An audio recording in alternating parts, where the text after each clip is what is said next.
నమస్తే కాలకయ్య, రమ్మని కబురు పెట్టావంట.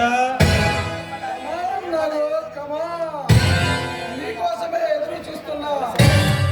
నీకు అనితర సాధ్యమైన పనిని అప్పచెప్పాలని ఇక్కడకు పిలిపించా. ఈ కోడి నాకు సాధ్యపని పని అంటే ఏమీ ఉండదు. ఎందుకు నన్ను ఎందుకు పిలిపించావో చెప్పు. నువ్వు చేయబోయే పని మృత్యువుతో చెలగాటం లాంటిది.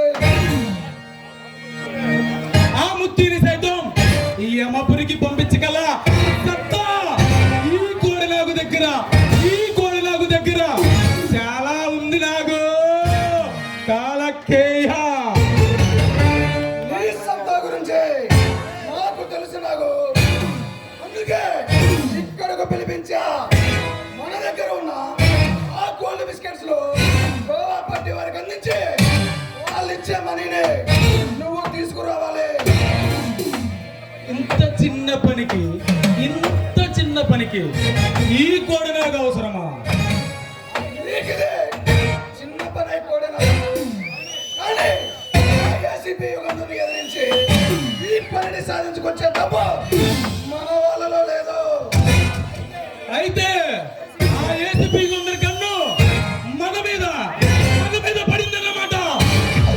అంతేకాదు, ఈ మధ్య ఎవడో రౌడీ సర్దార్గా అవతరించి మన బిజినెస్ కు అడుగడుగునా అడ్డు తగులుతున్నాడు. చూడాలి. ఆ ఏమకింకర్లంటే యమపురికి పంపించగల సత్తా ఉన్నా కోడనాగిని ఈ పనిని నేను సాధించుకొని వస్తా కాలకేయ.